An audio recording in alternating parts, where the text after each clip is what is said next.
hottest girl in the world. Ladies and gentlemen, welcome back to my channel. My name is Adam. Behind me we have the Ferrari F430, and I had to get the resale red color combo. That's the red exterior with the saddle interior. That's the most valuable color combo for this car. And just check out how beautiful that looks in the California sun. I'm gonna drive it. I'm gonna tell you what I love about it. I'll tell you what I hate about it, and I will tell you if you should buy one. Let's get right into it.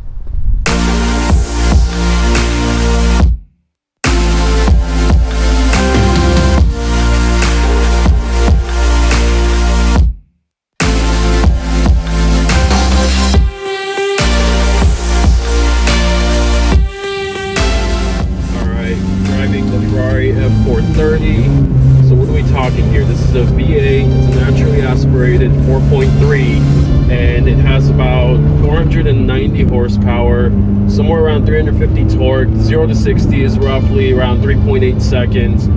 And with these lighter cars, this being only a little over 3,000 pounds, you really feel that. The torque, you don't need that much torque when you have such a light car. The high torque with the heavy cars makes more sense. And yeah, this really corners well. And you know, you compare on these canyons, when you bring something like an AMG or a BMW M car up here, you kind of have to work, and you're a little bit trepidatious with pushing the power and taking these corners with confidence. But this car, I mean, it feels at home. This is where this car lives, on the canyons. You're low to the ground, and with these mid-engine cars with the engines behind you, in front of you, you've got nothing. You basically got a little bit of storage, so that allows them to just drop the front really steep. You're looking directly at the pavement, and you just see these fender bulges. It is a nice sight, and you just feel connected to the ground. Yeah, it really pulls. You feel every bit of that 490 horsepower. I don't think anybody who owns this car is complaining that it doesn't feel fast enough. I highly doubt it.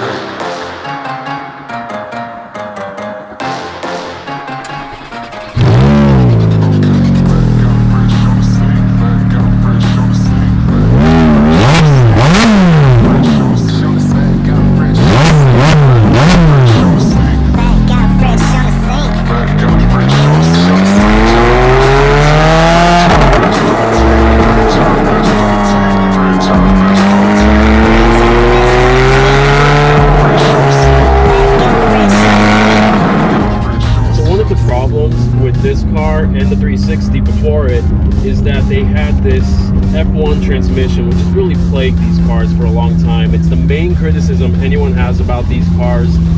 They are, and for a few reasons. One, they shift really slowly at the lower gears. It feels clunky. I don't have too much of a complaint at the higher gears, but they, you know, you really do feel it in the lower gears. Driving this daily would probably be a nightmare. This is not a livable car to drive every day. Two, I don't like that the paddles are actually mounted on the steering column, not on the steering wheel. So this is a personal preference. Some people like it because you always know where the paddles are. Personally, I like to have it within reach all the time, so I never have to take my hand off the steering wheel, especially on some of these turns. It can get pretty dicey taking one hand off the steering wheel with a car like this.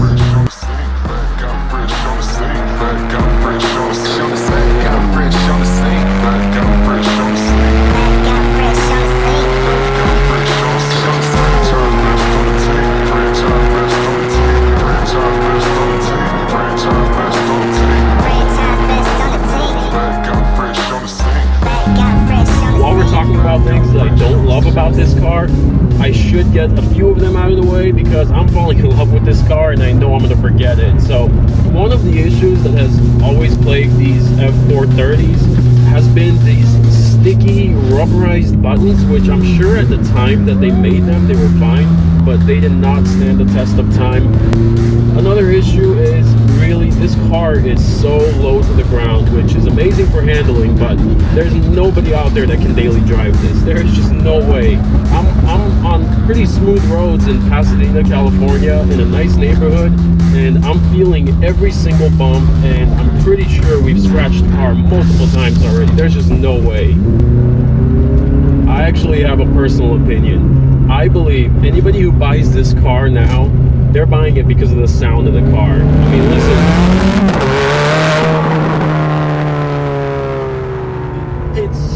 I mean, it's like getting yelled at by the hottest girl in the world. Which, if you're into that kind of thing, you'll love this car.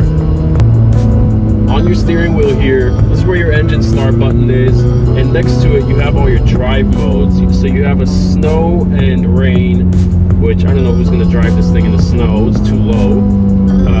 Above that you have the regular daily mode, then you have sport, then you have race mode. Now sport and race both open up the exhaust a lot more, so we are in race mode. And then you do have CVT mode. That opens up everything. It turns off all your traction, your stability, your pretty much every assist. As for the racetrack, I'm not going to do that.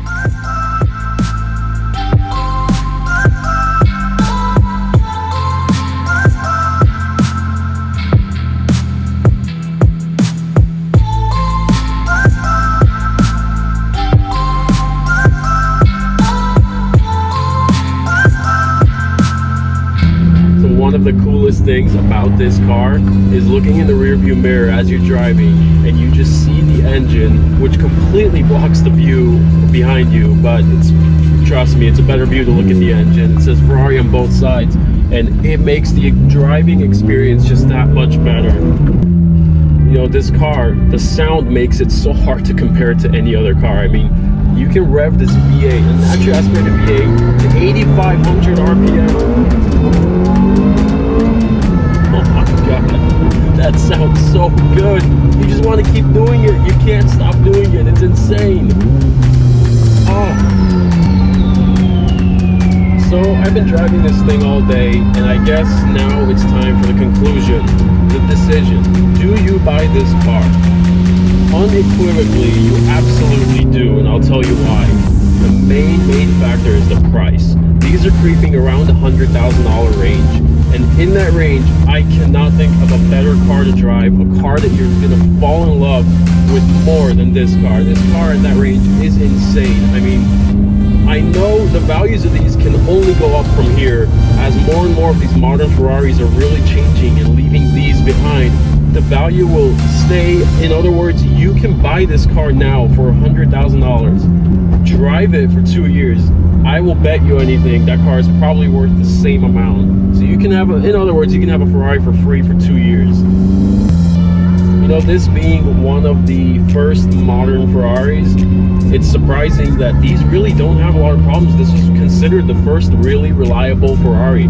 And the owners of these, you know, as long as you do your regular maintenance, I don't think you're going to have any issues. They tell me you don't. The regular maintenance does not require you to do everything every 6 months like some of these other supercars. This really is a reasonable supercar to own. That's going to conclude this video. If you enjoyed it, I hope you did. Thank you for watching. Please hit that subscribe button, like and comment. Tell me if I said anything you like. Tell me if you disagree with anything I said. If there's a competing car that you think people should get at the $100,000 range, I really want to hear it. Thanks a lot. I appreciate everything. You guys watch my videos. You're really helping me get it out there. I'm going to put up another bunch of really cool videos that I've already filmed. You want to subscribe, trust me.